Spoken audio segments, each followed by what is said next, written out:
Welcome to my Jampa. दोस्तों आप सभी लोगों को स्वागत है आपका अपने यूट्यूब चैनल माय जम्पा में। दोस्तों जैसे आप सभी लोगों को पता है कि 28 दिसंबर से आपके आरआरबी एनटीपीसी की एग्जाम स्टार्ट होने वाली है। ये आरआरसी जो ग्रुप डी की बात करें वो आपके 1 अप्रैल से स्टार्ट होने वाली है। ये रेलवे के एग्जाम जो दोनों है, तो हम रेलवे के दोनों एग्जाम की प्रिपरेशन के लिए हमें प्रीवियस ईयर के जो जितने क्वेश्चन प्रीवियस में आए हुई है उन सभी क्वेश्चनों को हम सॉल्व करेंगे पर रिवीजन करेंगे। ठीक है, इसमें करेंगे क्योंकि आप लोगों की तैयारी बहुत अच्छी होगी ऑलरेडी, कि 2 साल से आप तैयारी कर रहे हो, 2 साल से ज्यादा ही हो गया। तो हम लेते हैं पहला क्वेश्चन हमारा, रिक्त स्थान में सबसे उपयुक्त विकल्प भरे। वे पौधे जिनमें पौधों के विभिन्न भाग उपस्थित नहीं होती है वे आपके 4 ऑप्शन की इस समूह में नहीं है। ठीक है, ये क्वेश्चन आपके आरआरबी एलपी 2018 में आए ये क्वेश्चन। ठीक है, पहला ऑप्शन जैसे आप क्या फेनरोगेम्स। फेनरोगेम्स जैसे आपको दिखाई दे रहा है कि फेनरोगेम्स जो पाइन की प्लांट होती है, तो आप देख रहे हो कि इसमें जिम्नोस्पर्म एग्नियोस्पर्म दोनों टाइप के स्पर्म बनती है, यानी कि उसका भाग जो है वो उपस्थित होती है। सेकंड आपकी है थैलोफाइटा। थैलोफाइटा आपको दिखाई दे रहा है कि थैलोफाइटा क्या होता है, ये आपकी लकड़ी के ऊपर जो कलर टाइप की है वो आपके थैलोफाइटा में आई है। तीसरा आपकी है टेरिडोफाइटा। ठीक, फोर्थ है ब्रायोफाइटा। ब्रायोफाइटा में भी तो आपको इसमें किस में दिखाई दे रहा है कि पौधों के भाग उपस्थित नहीं है, तो आपको साफ दिखाई दे रहा है कि जो थैलोफाइटा है इसमें आपके क्या है, पौधे की कोई भी भाग उपस्थित नहीं है। तो आपका ऑप्शन नंबर कौन सा, बी नंबर ऑप्शन जो आपका करेक्ट होगा। जी आपके क्या होता है, किसी भी प्रकार का इसमें उसके पौधे के भाग उपस्थित नहीं है, थैलोफाइटा करेक्ट है। सेकंड क्वेश्चन की बात करें कि मेंडलीव की आवर्त सारणी में तत्वों के गुणों को उनके किस स्वभाव में रखा गया था, उसके परमाणु संख्या पे, परमाणु द्रव्यमान पे, परमाणु के आकार पे या आयनीकरण पे। ठीक है दोस्तों, इसके अगर आंसर की बात करें तो मेंडलीव ने किस पे आवर्त सारणी किस बेस पे रखा था, परमाणु द्रव्यमान पे रखा गया था। ठीक है, और परमाणु द्रव्यमान की अवस्था में व्यवस्थित किया था। आधुनिक की बात करें या मॉडर्न पीरियोडिक टेबल जो आपके, तो मॉडर्न आपके क्या था, परमाणु संख्या पे यानी कि एटॉमिक नंबर पे ये डिपेंड था और ये एटॉमिक मास पे डिपेंड था। ठीक, तो मेंडलीव ने एटॉमिक मास के बेस पे तत्वों को वर्गीकृत या क्लासिफाई किया था। थर्ड क्वेश्चन आपके देखते हैं, जब एक परिपथ में कई प्रतिरोध श्रृंखला में जुड़े हो, देखिए पहला बात श्रृंखला यानी कि सरणी जिसे हम बोलते हैं सरणी, और इंग्लिश में बोलते हैं सीरीज में रखा जाता है, तो उसमें जो करंट का मान कैसा रहता है, वो बढ़ जाता है, कम हो जाता है या आधा हो जाता है। तो दोस्तों इसका अगर सही आंसर की बात करें तो सही आंसर क्या होगा, करंट हमेशा क्या एक ही रहता है। 2 पॉइंट नोट करिएगा कि समांतर में क्या होगा, समांतर में आपके भी सेम रहता है, हमेशा भी बदलते नहीं। और जो श्रेणी क्रम यानी कि सीरीज में, इसमें क्या होता है आई सेम रहता है हमेशा। ठीक है, तो आई बदलेंगे नहीं, किसका मान नहीं बदलेंगे, करंट का मान कभी नहीं बदलेंगे। ठीक है, वोल्टेज ड्रॉप होगा बट करंट ड्रॉप नहीं होगा। नेक्स्ट क्वेश्चन में चलते हम, परमाणु, एक परमाणु में न्यूट्रॉनों की संख्या किसके बराबर होता है, जो न्यूट्रॉन की संख्या वो किसके बराबर, द्रव्यमान की संख्या पर या द्रव्यमान माइनस परमाणु की संख्या या परमाणु संख्या के बराबर होता है या इलेक्ट्रॉन की संख्या के बराबर होता है। दोस्तों आप सभी लोगों को पता होगा, यानी कि एटम्स के अंदर हमारा प्रोटॉन होता है और न्यूट्रॉन होता है, इसके चारों तरफ क्या होती है, इलेक्ट्रॉन होती है। ठीक, तो हमें पता है जितने इलेक्ट्रॉन होता है उतना ही हमारा क्या होता है, प्रोटॉन होता है, और उतनी हमारा क्या एटॉमिक नंबर भी होता है, एटॉमिक नंबर। ये 3 चीज जो है इक्वल होता है, कौन कौन सा चीज, इलेक्ट्रॉनों की संख्या, प्रोटॉनों की संख्या और नंबर ऑफ एटॉमिक। ठीक है, तो ये मान में से अगर हम परमाणु संख्या या फिर प्रोटॉन या फिर इलेक्ट्रॉन को अगर माइनस कर दे तो आपका न्यूट्रॉन निकलेगा, क्योंकि फार्मूला क्या होता है कि Z equals to P plus N। तो Z क्या है, Z आपका द्रव्यमान है, तो द्रव्यमान इज इक्वल टू क्या होता है, प्रोटॉन प्लस न्यूट्रॉन। जब हम न्यूट्रॉन की संख्या निकालेंगे तो Z में से आपके P माइनस कर देना, आपके बचेगा न्यूट्रॉन। तो यानी कि आपका ऑप्शन नंबर जो बी है वो करेक्ट है, द्रव्यमान माइनस परमाणु की संख्या। नेक्स्ट क्वेश्चन है 5th नंबर, सर्च लाइट का प्रवर्तक कौन सा है, उत्तल दर्पण, अवतल दर्पण, बेलनाकर दर्पण या समतल दर्पण। ठीक है, तो इसकी आंसर क्या होगा, अवतल दर्पण, क्योंकि ये लाइट जो है हमेशा क्या केप बनाता है, ऐसे गड्ढे।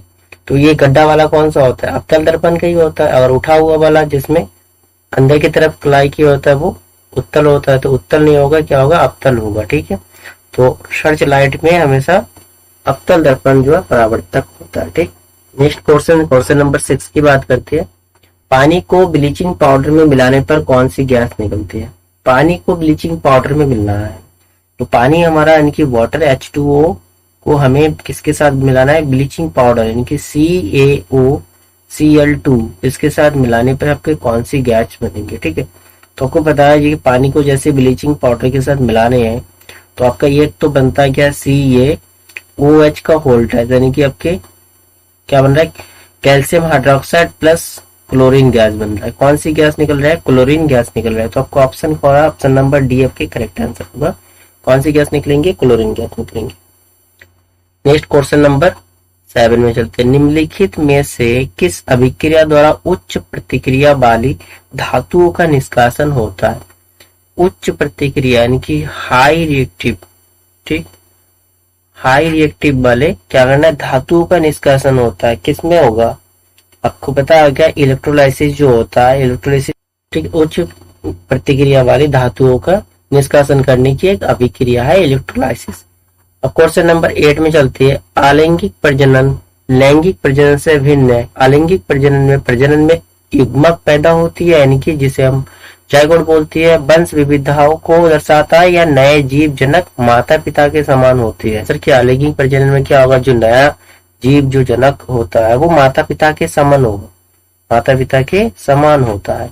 ठीक, नेक्स्ट क्वेश्चन देखिए दोस्तों, सभी क्वेश्चन ये क्वेश्चन आए हुए क्वेश्चन है आपके ELP 2018 में। उस धातु का नाम बताइए जिसे आसानी से चाकू से काटा जा सकता है। बहुत सिंपल क्वेश्चन है। धातु कौन सा होगा, सोडियम धातु होगा, जिसको आसानी से चाकू से हम काट सकते हैं। क्वेश्चन बहुत इंपॉर्टेंट है और रिपीट भी होता है बहुत ज्यादा। ठीक है, क्वेश्चन नंबर 10। रैनबियर के नोड्स सूक्ष्म रिक्त स्थान होती है। रैनबियर के नोड्स जो है सूक्ष्म रिक्त स्थान होती है, जो मलिनीकृत एक्सोन में पाया जाता है, या ऑक्सीओल्डन में पाया जाता है, या ग्रांथी कोशिकाओं में पाई जाती है, कॉन्ट्रोप्लास्ट में पाई जाती है। तो दोस्तों इसका आंसर क्या होता है, मलिनीकृत एक्सोन में पाया जाता है। ठीक, नेक्स्ट क्वेश्चन। इनमें से कौन सा ये सैप्रोट्रॉप है, निम्नलिखित कौन से एक सैप्रोट्रॉप, कबूतर, कुकुरमुत्ता, पुरुष या शैवाल। सैप्रोट्रॉप आपको पता है, कुकुरमुत्ता ये आपके डबल रोटी के ऊपर जो फफूंद पड़ जाता है वो भी आपके सैप्रोट्रॉप ग्रुप में आता है। तो कुकुरमुत्ता क्या है, एक सैप्रोट्रॉप है। ठीक है, नेक्स्ट है संवेग को किसके गुणनफल के रूप में व्यक्त किया जाता है। होगा संवेग इज इक्वल टू क्या होता है, संवेग इज इक्वल टू आपके m मल्टीप्लाई क्या होता है, v होता है, यानी कि आपके द्रव्यमान गुना वेग, द्रव्यमान गुना वेग। ठीक है, नेक्स्ट क्वेश्चन। नकारात्मक त्वरण निम्न में से किसकी दिशा के विपरीत होती है। आपको पता है कि जब भी त्वरण माइनस में होता है, यानी कि a का वैल्यू हम माइनस में लेते हैं, कब लेते हैं, जब हमारा v की वैल्यू माइनस होता है। जब या v जो माइनस में आता है तो हमारा a की वैल्यू भी उसमें माइनस का ही आएगा। ठीक है, नेक्स्ट क्वेश्चन। NH4 के एक अणु में कितने परमाणु होते हैं, कि एक अणु में कितने परमाणु होते हैं। तो अब इसमें कैलकुलेशन देखिए कितने इसमें एटम्स। ठीक है, यहाँ कितना 4 2 8 और 8 2 यहाँ हो गया 10 और इधर हो गया 4 + 1 यहाँ हो गया 5, यानी कि टोटल आपकी कितना हो रहा है 15 हो रहा है। परमाणु कितने हो रहा है, 15 परमाणु हो रहा है इसमें। ठीक, नेक्स्ट है ऑक्टेक्स वर्गीकरण के न्यूलैंड्स लॉ में निम्नलिखित में से कौन सा अंतिम तत्व है। तो दोस्तों इसमें क्या होगा, न्यूलैंड्स में थोरियम जो है उसका क्या अंतिम तत्व है। निम्नांकित में से कौन सा अम्ल लाल चींटियों में उपस्थित होती है। फार्मिक अम्ल, टैनिक अम्ल, ऑक्सैलिक अम्ल और मैलिक अम्ल। तो जब भी चींटी की बात किया तो चींटी में क्या होता है, फार्मिक अम्ल होती है। ठीक, चींटियों में जो उसकी डंक होता है उसमें हमेशा फार्मिक अम्ल होती है। नेक्स्ट है प्रतिरोध की एसआई इकाई। तो बहुत सिंपल है भाई, आर का जो एसआई यूनिट सभी लोगों को पता होगा, आर का क्या होता है, ओम होता है। आर का एसआई यूनिट ओम होगा। नेक्स्ट है एक उत्तल दर्पण जिसकी फोकस एफ है, एक द्रव में इसकी क्या दे के रखा है, म्यू = 4/3 में डुबो जाता है द्रव्य में, दर्पण की फोकस लंबाई क्या होगी। उत्तल दर्पण की फोकस की बात करें भाई, वायु में जितना है उसके क्या होगा, दर्पण का जो द्रव्य में डुबो जाने के बाद भी द्रव्य में दर्पण की जो फोकस होगा वो वही रहेगा, उसकी फोकस एफ ही रहेगा। ठीक है। नेक्स्ट आप क्या है, 4 किलोग्राम वजनी एक वस्तु स्थिर स्थिति में है, निरंतर बल लागू होने पर यह 5 मीटर प्रति सेकंड की गति प्राप्त करती है। बल द्वारा किया गया कार्य यानी कि m इज इक्वल टू कितना 4 kg दे के रखा है और ये आपके v दे के रखा है कितना 5 मीटर पर सेकंड। तो आपको गतिज ऊर्जा पूछा है, ऊर्जा की बात करें या कार्य इज इक्वल टू 1/2 mv² होगा यहाँ, क्योंकि आपके मोशन में है, गतिज ऊर्जा में है। तो 1/2 m की वैल्यू कितना है आपके 4 है और v की वैल्यू कितना है 5 है।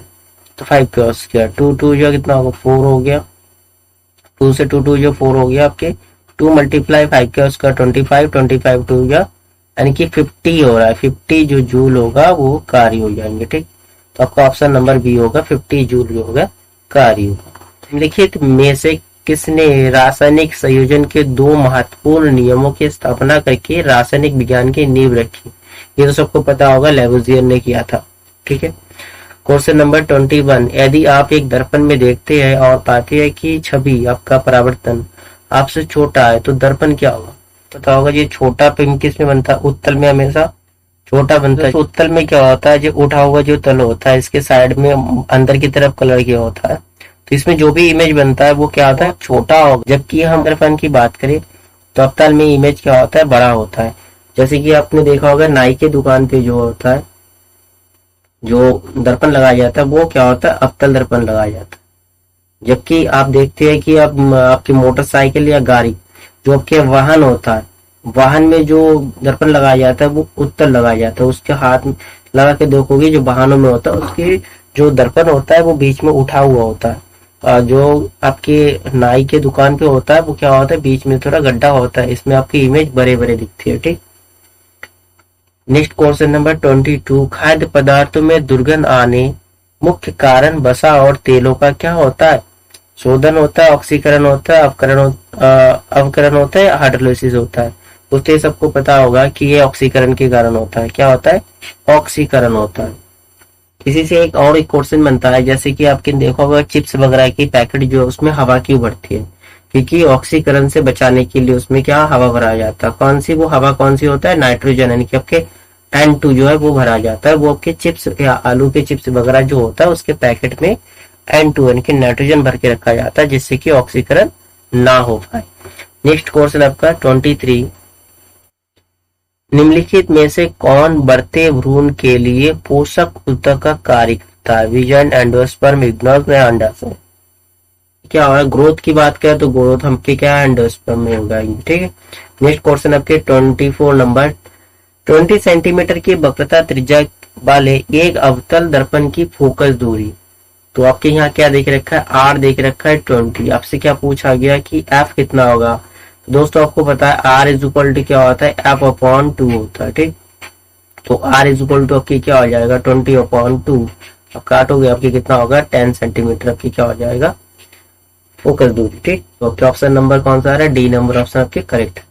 नेक्स्ट क्वेश्चन है, एक कंडक्टर का प्रतिरोध किसके व्युत्क्रमानुपाती होता है? दोस्तों आप सभी लोगों को पता है R इज इक्वल टू क्या होता है V/I होता है।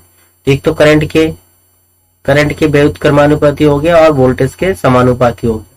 तो आपके पास करंट का ऑप्शन आपके पास है नहीं, तो दूसरा आपके फार्मूला होता है R is equal to rho into L/A होता है।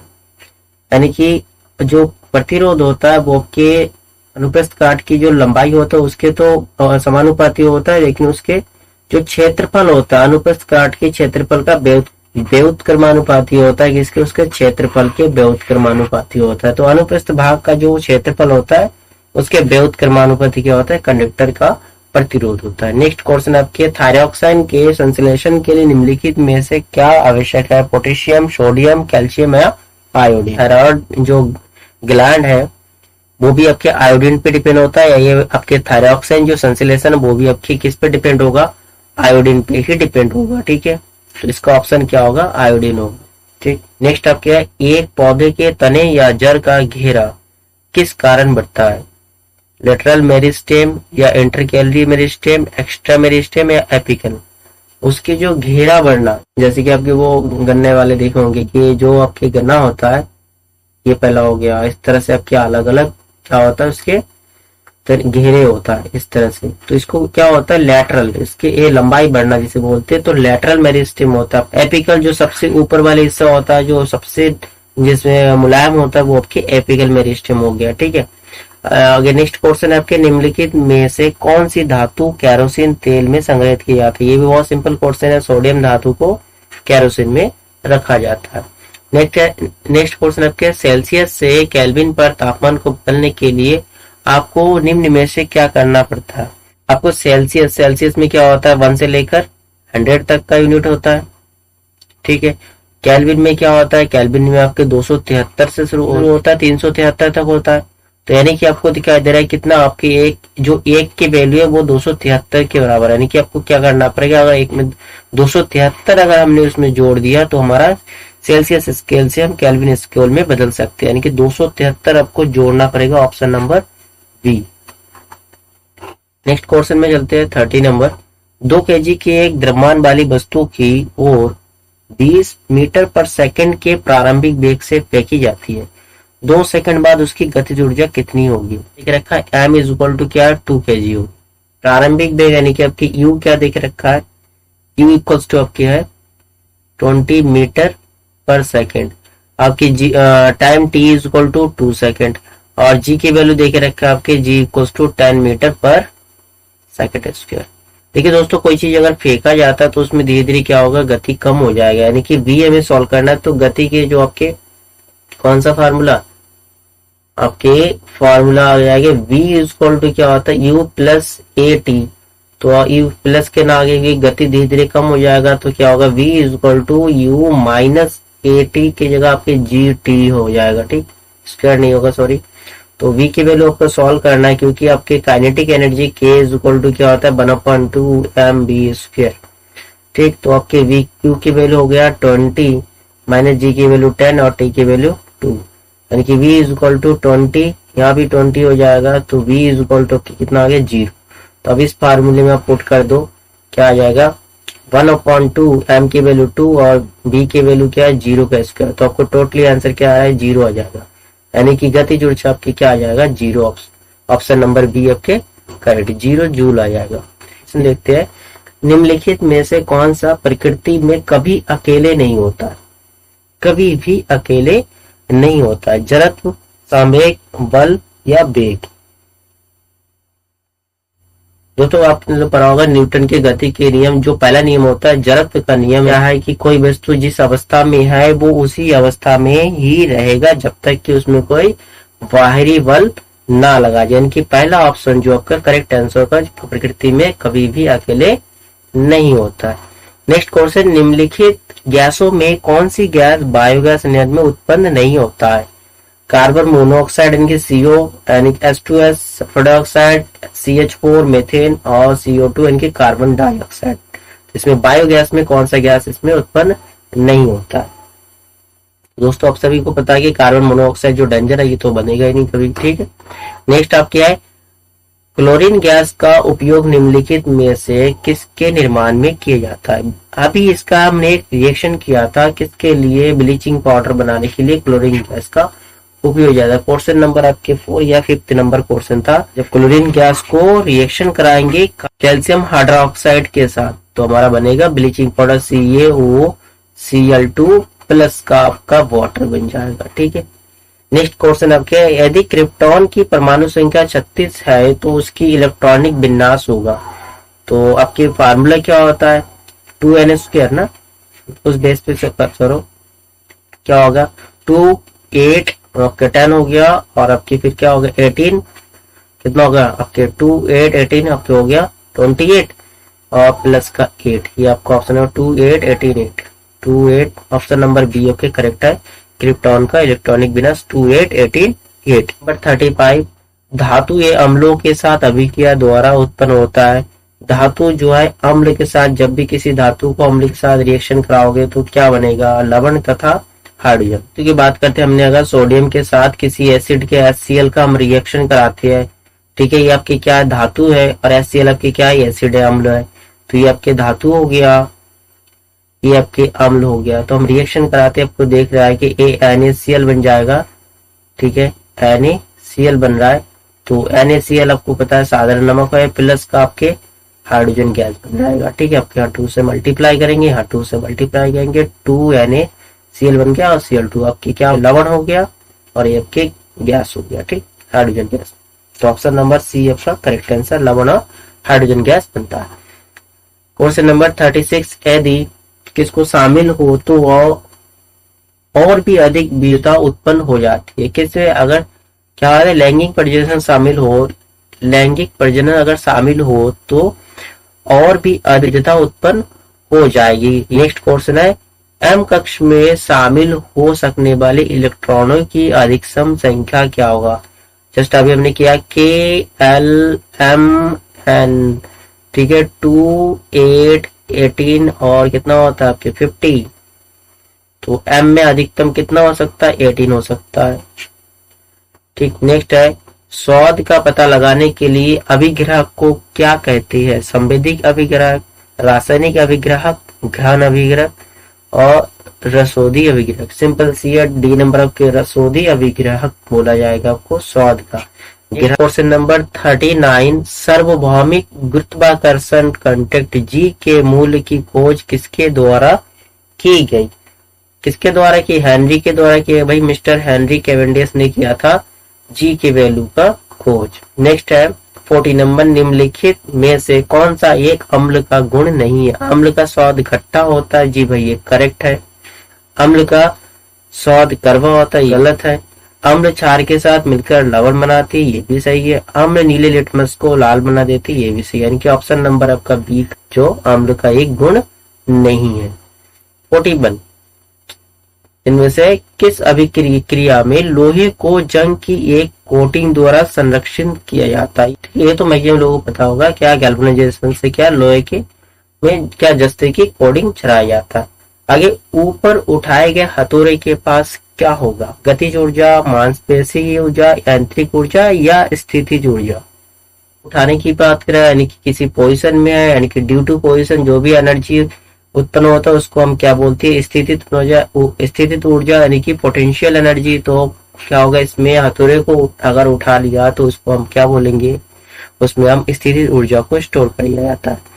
यदि कोई वस्तु त्रिज्या r के वृत्ताकार पथ के चारों ओर जाने में t सेकंड का समय लेता है तो वेग v निम्न में से किसके द्वारा दिया गया? जाके यूनिफॉर्म सर्कुलर मोशन होता है, यूनिफॉर्म सर्कुलर मोशन, यूनिफॉर्म या आप बोल सकते हो सर्कुलर मोशन। जो सर्कुलर मोशन था वो आपके फार्मूला हो गया v इक्वल टू 2πr/t हो जाएगा। v इक्वल टू 2πr/t, यानी कि ऑप्शन नंबर फर्स्ट आपका करेक्ट आंसर होगा। नेक्स्ट आपके, जब ये आवधिक तालिका के समूह में नीचे जाती है तो क्या होगा? सेल की संख्या घटेगी, बैलेंस इलेक्ट्रॉन कम हो जाती है या सेल की संख्या बढ़ जाती है, परमाणविक आकार कम हो जाता है? जितने हम नीचे जाएंगे उसमें सेलों की संख्या बढ़ेगी। जैसे सबसे पहले हाइड्रोजन है, उसके बाद आपके हीलियम उधर हो गया, फिर आपके लिथियम हो जाएगा, फिर आपके तो नीचे आने पर जितना भी उसके सेलों की संख्या क्या होगा? सेलों की संख्या बढ़ती जाएंगी, यानी कि सेलों की संख्या बढ़ेगी, KLM इस तरह से बढ़ते जाएंगे। मानव नरों में मूत्र और बीरी के प्रवाह के लिए एक ही अनक है जिसे कहते हैं, हम क्या कहते हैं? मूत्र मार्ग कहेंगे। 46 नंबर, दांतों में सड़न शुरू हो जाता है जब मुंह का pH मान क्या 5.5 से कम हो जाता है, तब हमारा क्या दांतों का सड़न होने लगती है। नेक्स्ट 47 नंबर क्वेश्चन, निम्नलिखित में से कौन सा एक एम्फोटेरिक ऑक्साइड है? Aluminium oxide, iron oxide, magnesium oxide या कार्बन डाइऑक्साइड? तो एम्फोटेरिक की बात करें तो ये हमारा एल्युमिनियम ऑक्साइड जो एम्फोटेरिक एक क्या ऑक्साइड है। नेक्स्ट हमारा, एक प्रतिरोधक में से विद्युत धारा I प्रवाहित होती है, ये एक स्रोत प्रतिरोध में V का विभवांतर होता है, आपके पास I है और विभवांतर V है और समय t में स्रोत है तो उसमें ऊर्जा, भाई आपको पता है H इक्वल टू क्या होता है? VIT, H equal to VIT। तो आपका फार्मूला क्या हो जाएगा? यानी कि C नंबर करेक्ट आंसर होगा। नेक्स्ट है 49, जब वस्तु को P और F के बीच में रखा जाता है तब एक अवतल दर्पण द्वारा बनाई गई छवि की स्थिति का पता लगाइए। अनंत पर होगा, दर्पण के पीछे होगा, F और C के बीच में होगा या C के मध्य होगा। ये हमने अगर कौन सा अवतल दर्पण लिया, ठीक है, तो यहाँ आगे आपके P ये आपके मुख्य अक्ष हो गया और यह मैंने अगर F लिया तो इसके बीच में कोई वस्तु रखा जाएगा। भाई ये तो आभासी बनेगा, वो बाहर बनता जैसे, क्योंकि यहाँ से जो लेंगे वो इधर जाएगा तो ये आभासी बनेगा, इस साइड में जाके बनेगा तो ये आभासी बनेगा और दर्पण के पीछे बन रहा है, यानी कि ऑप्शन नंबर आपके सी नंबर करेक्ट होगा। ठीक है, कंडीशन आप उसमें 6 कंडीशन है, 6 कंडीशन आप देख लीजिएगा। ठीक, नेक्स्ट क्वेश्चन नंबर 50, एक अल्कोहल का क्वथनांक 78 डिग्री सेंटीग्रेड है, केल्विन पैमाने पर उसका तापमान। अभी हमने किया था, चेंज करना चाहते तो 273 इसमें क्या करना है, जोड़ना है। तो अब जोड़ दीजिए, 78 में 273 अब जोड़ेंगे तो आपका आंसर कितना हो रहा है, 11 7 14 51 351 केल्विन आपका आंसर होगा। तो ये था दोस्तों आज का 50 क्वेश्चन। उम्मीद है कि आप लोगों को अच्छा लगा होगा और ऐसे 50 क्वेश्चन का डेली हम प्रिपरेशन अगर करें तो आप अपने आप को चेक कर सकते हो कि आपकी कितना प्रिपरेशन है। और एक दिन फिर भी आपको कोई डाउट हो लगे तो आप मुझे कमेंट करके बताइए कि आपको किस में डाउट है, तो हम उसको फिर से इससे ज्यादा और एक्सप्लेन कर देंगे। क्योंकि हमारा ये क्या है, रिवीजन चल रहा है, तो रिवीजन के बेस पे चलती है। अभी ऐसा नहीं कि क्लास के बेस पे हम डेली एक एक टॉपिक लेके पढ़ाए, उतना टाइमिंग हमारे पास। ओके, तो क्लास आपको कैसा लगा आप बताइएगा जरूर। जय हिंद।